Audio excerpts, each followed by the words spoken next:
Ladies and gentlemen, tonight you've been listening to part one of a three-part series entitled The Illuminati, produced by Anthony J. Hilder, narrated by Myron Fagan. Now, in order to give you a very clear picture of this satanic plot, I will go back to its beginning, clear back in the middle of the 18th century, and name the men who put that plot into action, and then bring you down to the present, today's status of that plot. However, the vitally important thing for all Americans, all you mothers of the boys who died in Korea and are now dying in Vietnam, to know is that our so-called leaders in Washington, whom we elected to safeguard our nation and our Constitution, are the betrayers, and that behind them are a comparatively small group of men whose sole objective is to enslave the whole world of humanity in their satanic plot of one world government. Now, as a matter of further intelligence, a term used by the FBI, let me clarify the meaning of the expression, "he is a liberal." The enemy, meaning the one world conspirators, have seized upon that word liberal as a cover-up for their activities. It sounds so innocent and so humanitarian to be liberal. Will make sure that the person who calls himself a liberal or is described as a liberal is not in truth a red.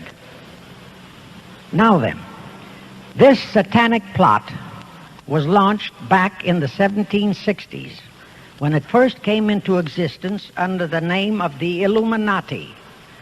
This Illuminati was organized by one Adam Weishaupt, born a Jew, who was converted to Catholicism and became a Catholic priest, and then, at the behest of the then newly organized House of Rothschild, defected and organized the Illuminati. Naturally, the Rothschilds financed that operation. And every war since then, beginning with the French Revolution, has been promoted by the Illuminati, operating under various names and guises. I say under various names and guises because after the Illuminati was exposed and became too notorious, Weishaupt and his co-conspirators began to operate under various other names. In the United States, immediately after World War I, they set up what they called the Council on Foreign Relations, commonly referred to as the CFR. And this CFR is actually the Illuminati in the United States. And its hierarchy, the masterminds in control of the CFR, to a very great extent, are the descendants of the original Illuminati conspirators. But to conceal that fact, most of them changed their original family names to American-sounding names. For example, the true name of the Dillons, Clarence and Douglas Dillon, once Secretary of the U.S. Treasury Department, is Lepowski. I'll come back to all this later. There is a similar establishment of the Illuminati in England, operating under the name of the British Institute of International Affairs. There are similar secret Illuminati organizations in France, Germany, and other nations operating under different names. And all these organizations, including the CFR, continuously set up numerous subsidiary or front organizations that are infiltrated into every phase of the various nations' affairs. But at all times, the operations of these organizations were and are masterminded and controlled by the internationalist bankers, who in turn were and are controlled by the Rothschilds. The details of how they accomplished the setting up of the CFR in the United States, as also in the other nations, are far too voluminous to be described in this dissertation. But you can find it complete in News Bulletin number 122, entitled UN is Spawn of the Illuminati, and News Bulletin number 123, entitled CFR Completely Unmasked as Illuminati. Both are published by the Cinema Educational Guild, Post Office Box 46205, Hollywood, California. You can get them for 50 cents per copy by writing to that address. Those news bulletins revealed the names of the original founders of the Illuminati and the Americanized names of their descendants in the present CFR. Now I'll go back to the activities of the original Illuminati conspirators. As revealed in News Bulletin number 122, one branch of the Rothschild family had financed Napoleon. Another branch of the Rothschilds, both branches the real masterminds of the Illuminati, financed Britain, Germany, and the other nations in the Napoleonic Wars. Immediately after the Napoleonic Wars, the Illuminati assumed that all the nations were so destitute and so weary of wars that they'd be glad for any solution. So the Rothschild stooges set up what they called the Congress in Vienna, and at that meeting they tried to create the first League of Nations, their first attempted one world government, on the theory that all the crowned heads of the European governments were so deeply in debt to them that they would, willingly or unwillingly, serve as their stooges. But the Tsar of Russia caught the stench of the plot and completely torpedoed it. The enraged Nathan Rothschild, then the head of that dynasty, vowed that someday he or his descendants would destroy the Tsar and his entire family. And his descendants did accomplish that very threat in 1917. At this point, bear in mind that the Illuminati was not set up to operate on a short-range basis. Normally, a conspirator of any type enters into a conspiracy with the expectation of achieving his objective during his own lifetime.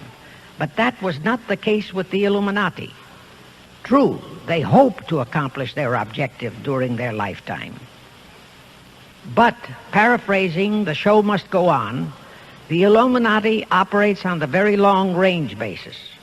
Whether it will take scores of years or even centuries, they have dedicated their descendants to keep the plot boiling until they hope the conspiracy is achieved. Now let's go back to the birth of the Illuminati. Adam Weishaupt was a Jesuit-trained professor of canon law, teaching in Ingolstadt University when he defected from Christianity to embrace the Luciferian conspiracy. It was in 1770 that the professional moneylenders, the then recently organized House of Rothschild, retained him to revise and modernize the age-old protocols of Zionism, which from the outset was designed to give the Synagogue of Satan, so named by Jesus Christ, ultimate world domination, so they could impose the Luciferian ideology upon what would remain of the human race after the final social cataclysm by use of satanic despotism. Weishaupt completed his task May 1st, 1776. Now you know why May 1 is the great day with all communist nations to this very day. That was the day, May 1, 1776, that Weishaupt completed his plan and officially organized the Illuminati to put the plan into execution. That plan required the destruction of all existing governments and religions.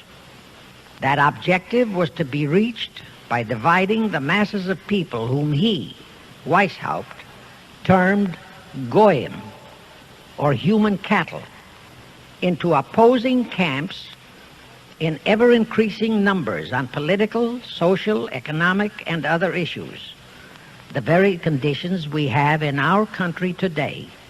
The opposing sides were then to be armed and incidents provided which would cause them to fight and weaken themselves and gradually destroy national governments and religious institutions. Again, I say, the very conditions in the world today. And at this point, let me stress a prime feature of the Illuminati plans. When and if their blueprint for world control, the protocols of the elders of Zion, is discovered and exposed, they would wipe all the Jews off the face of the earth in order to divert suspicions from themselves. If you think this is far-fetched, bear in mind that they permitted Hitler, a liberal socialist himself, who was financed by Krupp, Kennedy, the Warburgs, and the Rothschilds to incinerate 600,000 Jews. Now, just why did the conspirators choose the word Illuminati for their satanic organization? Weishaupt himself said that the word is derived from Lucifer and means holders of the light, using the lie that his objective was to bring about a one-world government to enable those with mental ability to govern the world and prevent all wars in the future. In short, using the word peace on earth as his bait, exactly as that same bait, peace, was used by the 1945 conspirators to foist the United Nations on us. Weishaupt, financed, I repeat, by the Rothschilds, recruited some 2,000 paid followers. These included the most intelligent men in the fields of arts and letters, education, the sciences, finance, and industry. He then established lodges of the Grand Orient, Masonic lodges, to be their secret headquarters. And I again repeat that in all of this, he was acting under orders from the House of Rothschild. The main features of the Weishaupt plan of operation required his Illuminati to do the following things to help them to accomplish their purpose. Number one, use monetary and sex bribery to obtain control of men already in high places in the various levels of all governments and other fields of endeavor. Once influential persons had fallen for the lies, deceits, and temptations of the Illuminati, they were to be held in bondage by application of political and other forms of blackmail, threats of financial ruin, public exposure and physical harm, even death, to themselves and loved members of their families. Do you realize how many present top officials in our federal government in Washington are controlled in just that way by the CFR? Do you realize how many homosexuals in our State Department, the Pentagon, all federal agencies, even in the White House, are controlled that way? Number two, Illuminati and the faculties of colleges and universities were to cultivate students possessing exceptional mental ability, belonging to well-bred families with international leanings, and recommend them for special training in internationalism. Such training was to be provided by granting scholarships to those selected by the Illuminists. That gives you an idea what a Rhodes Scholarship means. It means indoctrination into accepting the idea that only a one-world government can put an end to recurring wars and strife. That's how the United Nations was sold to the American people. One of the most notable Rhodes Scholars we have in our country is Senator William J. Fulbright, sometimes referred to as Half-Bright. His entire voting record spells Illuminati. All such scholars were to be first persuaded and then convinced that men of special talent and brains have the right to rule those less gifted on the ground that the masses don't know what is best for them physically, mentally, and spiritually. In addition to the Rhodes and similar scholarships, today there are 3 special Illuminati schools located in Gordonstown in Scotland, Salem in Germany, and Anavrita in Greece. These 3 are known ones, but there are others that are kept undercover. Prince Philip, the husband of Britain's Queen Elizabeth, was educated at Gordonstown at the instigation of Lord Louis Mountbatten, his uncle, a Rothschild relative who became Britain's admiral of the fleet after World War II ended. Number 3, all influential people trapped into coming under the control of the Illuminati, plus the students who had been specially educated and trained, were to be used as agents and placed behind the scenes of all governments as experts and specialists, so they would advise the top executives to adopt policies which would, in the long run, serve the secret plans of the Illuminati one world conspiracy and bring about the destruction of the governments and religions they were elected or appointed to serve. Do you know how many such men operate in our government at this very time? Rusk, McNamara, Hubert Humphrey, Fulbright, Kuchel, and go on and on and on. Number 4, perhaps the most vital directive in Weishaupt's plan was to obtain absolute control of the press, at that time the only mass communications media, to distribute information to the public, so that all news and information could be slanted, so that the masses could be convinced that a one-world government is the only solution to our many and varied problems. Now do you know who owns and controls our mass communications media? I'll tell you, practically all the movie lots in Hollywood is owned by the Lehmans, Kuhn, Loeb and Company, Goldman Sachs, and other internationalist bankers. All the national radio and TV channels in the nation are owned and controlled by those same internationalist bankers. The same is true of every chain of metropolitan newspapers and magazines, also of the press wire services, such as Associated Press, United Press International, etc. The supposed heads of all those media are merely the fronts for the internationalist bankers, who in turn compose the hierarchy of the CFR, today's Illuminati in America. Now can you understand why the Pentagon's press agent Sylvester so brazenly proclaimed that the government has the right to lie to the people? What he really meant was that our CFR-controlled government had the power to lie to and be believed by the brainwashed American people. And let's again go back to the first days of the Illuminati. Because Britain and France were the two greatest world powers in the late years of the 18th century, Weishaupt ordered the Illuminati to foment the colonial wars, including our Revolutionary War, to weaken the British Empire and organize the French Revolution to destroy the French Empire. He scheduled the French Revolution to start in 1789. However, in 1784, a true act of God placed the Bavarian government in possession of evidence which proved the existence of the Illuminati, and that evidence could have saved France if they, the French government, hadn't refused to believe it. Here is how that act of God happened. It was in 1874 that Weishaupt issued his orders for the French Revolution. A German writer named Zwack put it into book form. It contained the entire Illuminati story and Weishaupt's plans. A copy of this book was sent to the Illuminists in France, headed by Robespierre, whom Weishaupt had delegated to foment the French Revolution.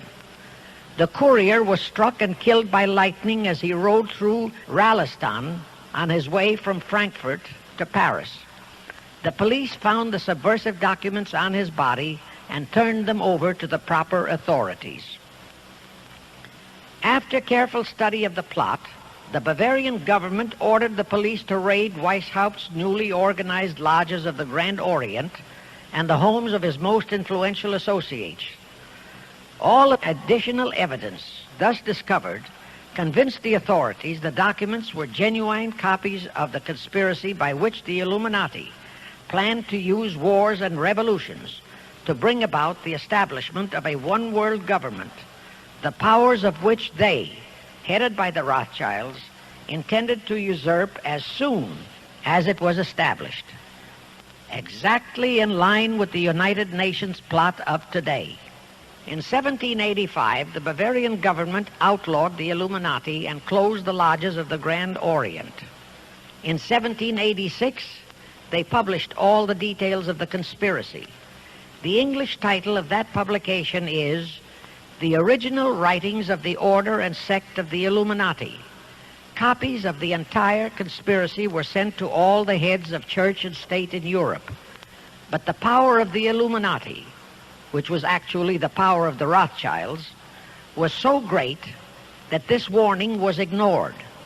Nevertheless, Illuminati became a dirty word, and it went underground. At the same time, Weishaupt ordered Illuminists to infiltrate into the lodges of Blue Masonry and form their own secret societies within all secret societies.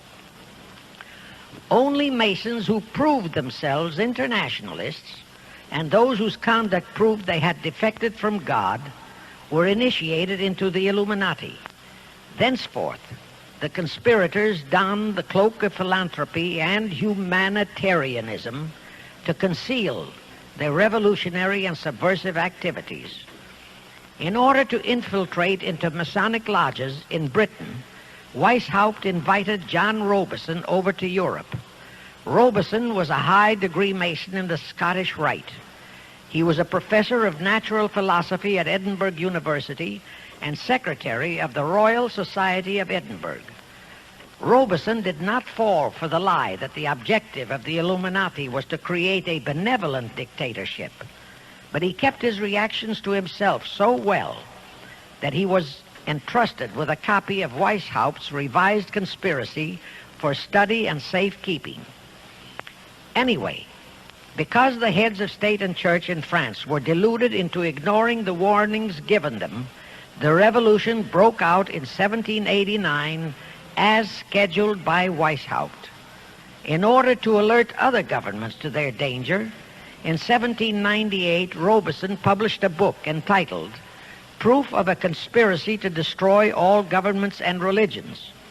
But his warnings were ignored, exactly as our American people have been ignoring all warnings about the United Nations and the Council on Foreign Relations, the CFR. Now here is something that will stun and very likely outrage many who hear this. But there is documentary proof that our own Thomas Jefferson and Alexander Hamilton became students of Weishaupt's. Jefferson was one of Weishaupt's strongest defenders when he was outlawed by his government. And it was Jefferson who infiltrated the Illuminati into the then newly organized lodges of the Scottish Rite in New England. Here is the proof.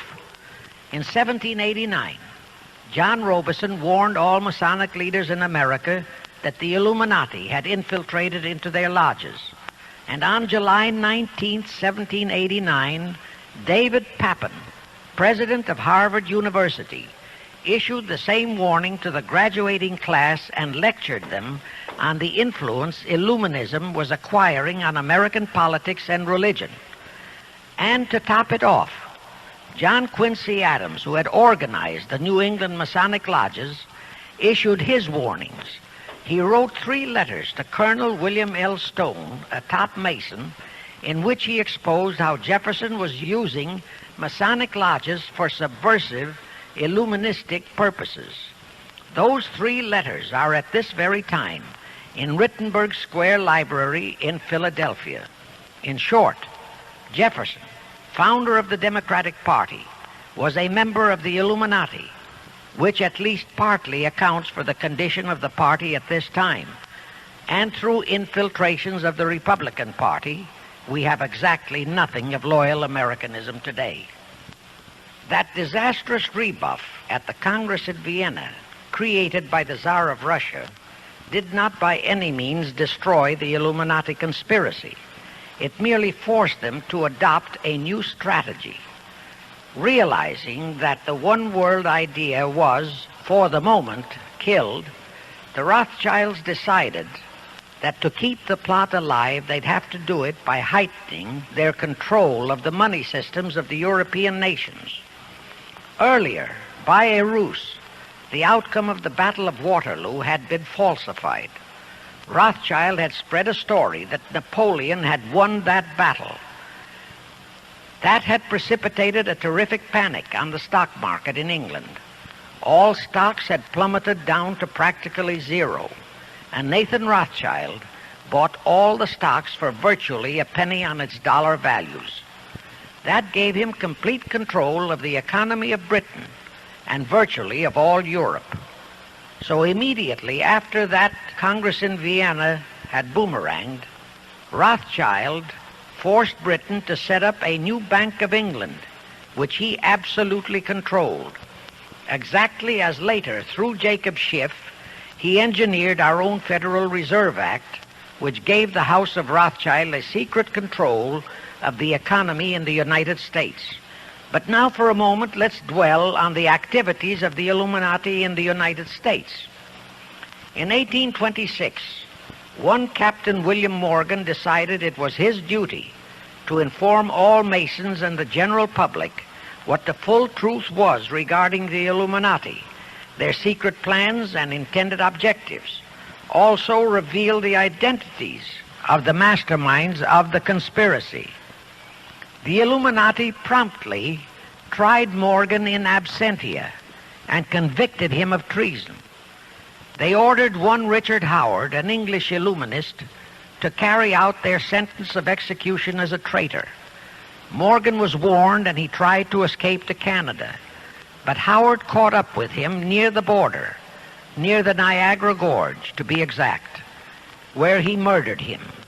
This was verified in a sworn statement made in New York by one Avery Allen to the effect that he heard Howard render his report of the execution to a meeting of Knights Templars in St. John's Hall, New York.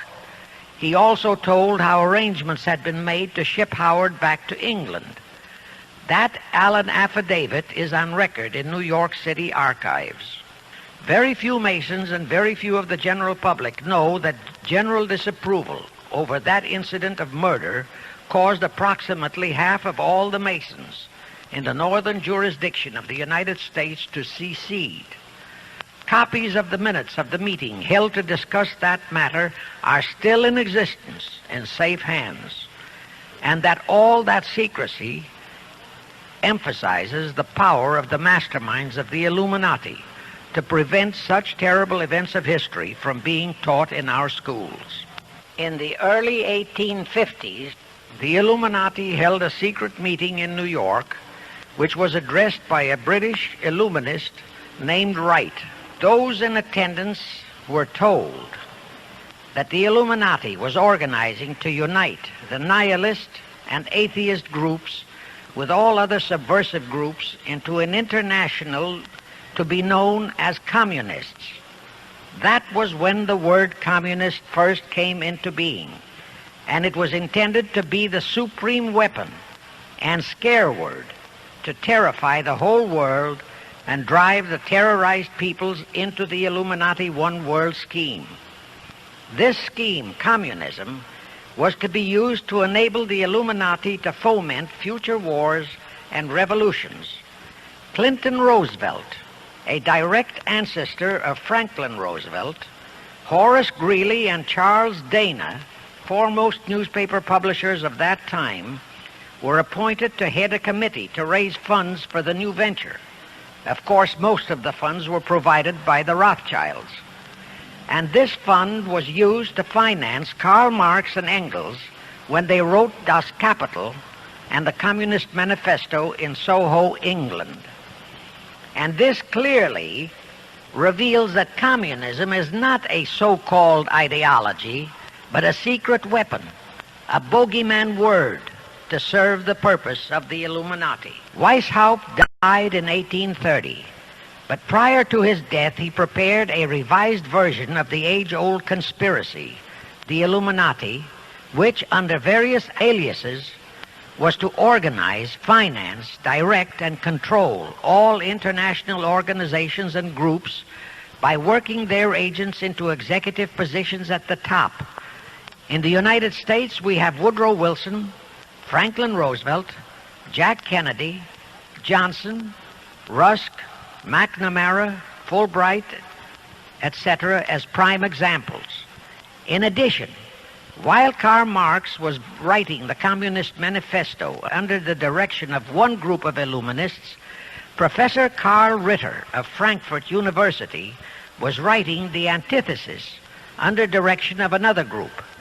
The idea was that those who direct the overall conspiracy could use the differences in those two so-called ideologies to enable them to divide larger and larger members of the human race into opposing camps so that they could be armed and then brainwashed into fighting and destroying each other, and particularly to destroy all political and religious institutions. The work Ritter started was continued after his death and completed by the German so-called philosopher Friedrich Wilhelm Nietzsche, who founded Nietzscheism. This Nietzscheism was later developed into fascism and then into Nazism, and was used to foment World Wars I and II. In 1834, the Italian revolutionary leader Giuseppe Mazzini was selected by the Illuminati to direct their revolutionary program throughout the world. He served in that capacity until he died in 1872. But some years before he died, Mazzini had enticed an American general named Albert Pike into the Illuminati. Pike was fascinated by the idea of a one-world government, and ultimately he became the head of this Luciferian conspiracy. Between 1859 and 1871, Pike, worked out a military blueprint for 3 world wars and various revolutions throughout the world, which he considered would forward the conspiracy to its final stage in the 20th century. Again, I remind that these conspirators were never concerned with immediate success. They always operated on a long-range view. Pike did most of his work in his home in Little Rock, Arkansas. But a few years later, when the Illuminati's lodges of the Grand Orient became suspect and repudiated because of Mazzini's revolutionary activities in Europe, Pike organized what he called the New and Reformed Palladian Rite. He set up 3 Supreme Councils, one in Charleston, South Carolina, one in Rome, Italy, and the 3rd in Berlin, Germany.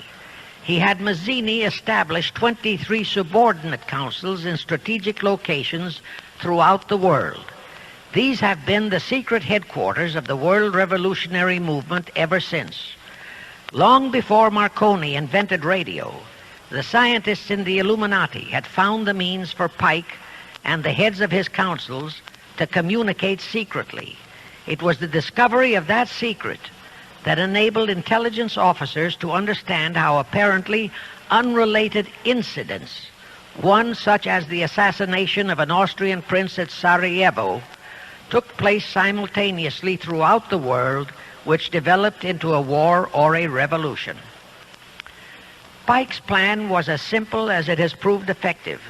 It called for communism, Nazism, political Zionism, and other international movements be organized and used to foment 3 global world wars and at least 2 major revolutions.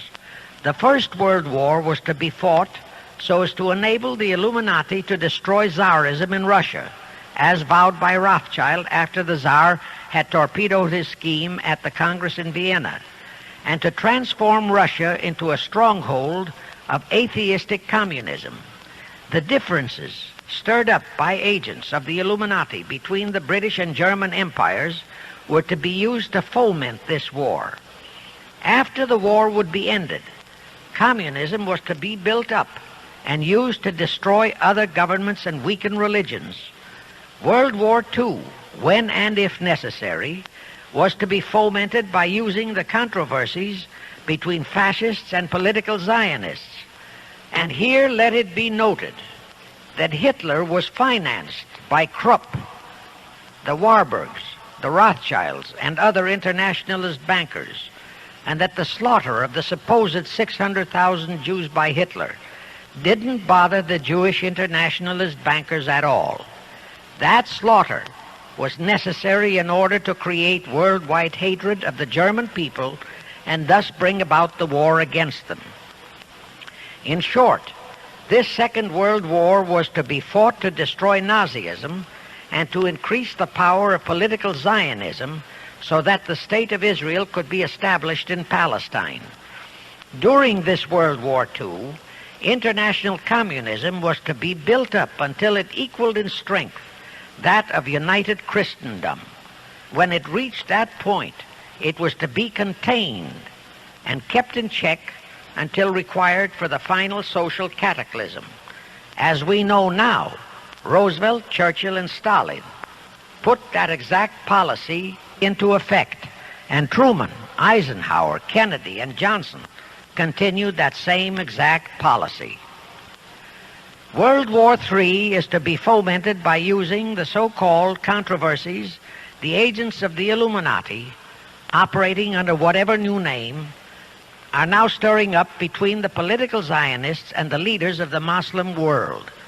That war is to be directed in such a manner that all of Islam and political Zionism, Israel, will destroy each other, while at the same time the remaining nations, once more divided on this issue, will be forced to fight themselves into a state of complete exhaustion, physically, mentally, spiritually, and economically. Now, can any thinking person doubt that the intrigue now going on in the Near, Middle, and Far East is designed to accomplish that satanic objective? Pike himself foretold all this in a statement he made to Mazzini on August 15, 1871. Pike stated that after World War III is ended, those who will inspire to undisputed world domination will provoke the greatest social cataclysm the world has ever known. Quoting his own words, taken from the letter he wrote to Mazzini, and which letter is now catalogued in the British Museum in London, England, he said, "We shall unleash the nihilists and the atheists, and we shall provoke a great social cataclysm which in all its horror will show clearly to all nations the effect of absolute atheism, the origin of savagery and of most bloody turmoil. Then everywhere the people forced to defend themselves against the world minority of revolutionaries will exterminate those destroyers of civilization, and the multitudes disillusioned with Christianity, whose deistic spirits will be from that moment on without direction and leadership, and anxious for an ideal but without knowledge where to send its adoration, will receive the true light through the universal manifestation of the pure doctrine of Lucifer, brought finally out into public view, a manifestation which will result from a general reactionary movement which will follow the destruction of Christianity and atheism, both conquered and exterminated at the same time." When Mazzini died in 1872, Pike made another Italian revolutionary leader named Adrian Lemmy his successor. Lemmy, in turn, was succeeded by Lenin and Trotsky, then by Stalin. The revolutionary activities of all those men were financed by British, French, German, and American international bankers, all of them dominated by the House of Rothschild. We are supposed to believe that the international bankers of today, like the money changers of Christ's day, are only the tools or agents of the great conspiracy, but actually they are the masterminds behind all of it. While the general public has been brainwashed by all the mass communications media into believing that communism is a movement of the so-called workers, the actual fact is that both British and American intelligence officers have authentic documentary evidence that international liberals operating through their international banking houses, particularly the House of Rothschild, have financed both sides in every war and revolution since 1776. Those who today comprise the conspiracy, the CFR in the United States, direct our governments, whom they hold in usury through such methods as the Federal Reserve System in America, to fight wars such as Vietnam, created by the United Nations, so as to further Pike's Illuminati plans to bring the world to that stage of the conspiracy when atheistic communism and the whole of Christianity can be forced into an all-out Third World War within each remaining nation, as well as on an international scale. The headquarters of the great conspiracy in the late 1700s was in Frankfurt, Germany, where the House of Rothschild had been established by Mayer Anschelm, who adopted the Rothschild name and linked together other international financiers who had literally sold their souls to the devil. After the Bavarian government's exposure in 1786, the conspirators moved their headquarters to Switzerland, then to London. Since World War II, after Jacob Schiff, the Rothschilds' boy in America, died, the headquarters of the American branch has been in the Harold Pratt Building, New York, and the Rockefellers, originally protégés of Schiff, have taken over the manipulation of finances in America for the Illuminati. In the final phases of the conspiracy, the one world government will consist of the king dictator, head of the United Nations, the CFR, and a few billionaires, economists, and scientists who have proved their devotion to the great conspiracy. All others are to be integrated into a vast conglomeration of mongrelized humanity, actually slaves. Now let me show you how our federal government and the American people have been sucked into the one world takeover plot of the Illuminati Great Conspiracy. And always bear in mind that the United Nations was created to become the housing for that one world so-called liberal conspiracy. The real foundations of the plot for the takeover of the United States were laid during the period of our Civil War. Not that Weishaupt and the earlier masterminds had ever overlooked the New World. As I have previously indicated, Weishaupt had his agents planted over here as far back as the Revolutionary War. But George Washington was more than a match for them. It was during the Civil War that the conspirators launched their first concrete efforts. We know that Judah Benjamin, chief advisor of Jefferson Davis, was a Rothschild agent. We also know that there were Rothschild agents planted in Abraham Lincoln's cabinet who tried to sell him into a financial dealing with the House of Rothschild. But old Abe saw through the scheme and bluntly rejected it, thereby incurring the undying enmity of the Rothschilds, exactly as the Russian Tsar did when he torpedoed their first League of Nations at the Congress in Vienna. Investigation of the assassination of Lincoln revealed that the assassin, Booth, was a member of a secret conspiratorial group. Because there were a number of highly important government officials involved, the name of the group was never revealed, and it became a mystery, exactly as the assassination of Jack Kennedy still is a mystery. But I am sure it will not for long remain a mystery.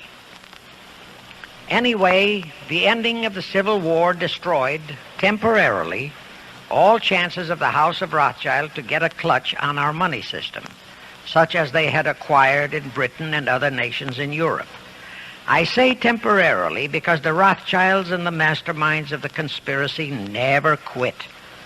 So they had to start from scratch, but they lost no time in getting started. Shortly after the Civil War, a young immigrant who called himself Jacob H. Schiff arrived in New York. Jacob was a young man with a mission for the House of Rothschild.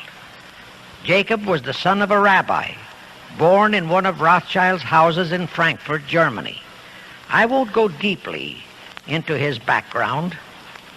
The important point is that Rothschild recognized in him not only a potential money wizard, but more important, he also saw the latent Machiavellian qualities in Jacob that could, as it did, make him an invaluable functionary in the great one-world conspiracy.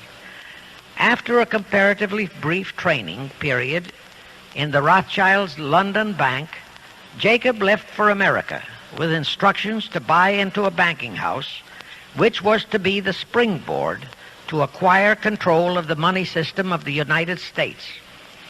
Actually, Jacob came here to carry out 4 specific assignments.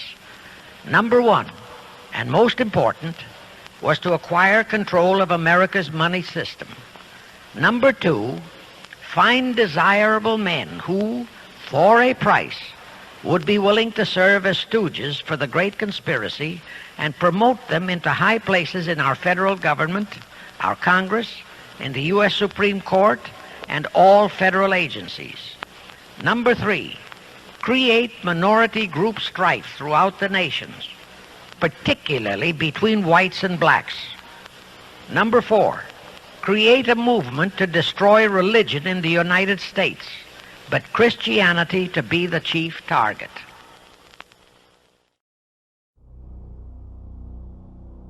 Because after the Illuminati was exposed and became too notorious, Weishaupt and his co-conspirators began to operate under various other names. You were both in Skull and Bones, the secret society. It's so secret we can't talk about it. What does that mean for America? The conspiracy theorists are going to go I'm wild. sure they are. I don't know. I haven't seen the website. Number 322.